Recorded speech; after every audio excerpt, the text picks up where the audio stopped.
سوتے جاگتے پنکھے کے نیچے نرم بستر پہ سو رہے ہیں، نہ کلمہ پڑھ کے سو رہے ہیں نہ کلمہ پڑھ کے اٹھ رہے ہیں، تو موت جیسی مصیبت میں کلمہ یاد آ جائے گا؟ جو 1 کلو نہیں اٹھا سکتے 40 من اٹھا لیں گے۔ یہ مسئلہ ہے، یہ رونا ہے کہ کلمے پہ موت آ جائے، بخشش ہو جائے، کلمے پہ موت آ جائے۔ یہ قرآن کا خلاصہ ہے کہ بخشش ہو جائے کلمے پہ موت آ جائے، بخشش ہو جائے کلمے پہ موت آ جائے۔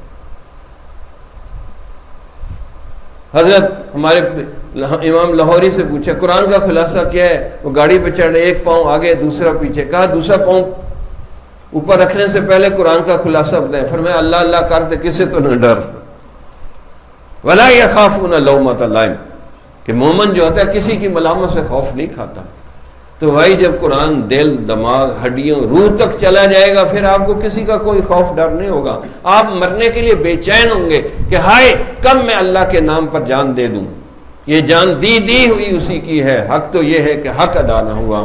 تو اللہ سے دعا ہے کہ اللہ تعالی ہمیں اپنا جان مال وقت ہر چیز اپنے نام پہ قربان کرنے کی توفیق عطا فرمائے۔ کس سے مانگے کہاں جائیں، کس سے کہیں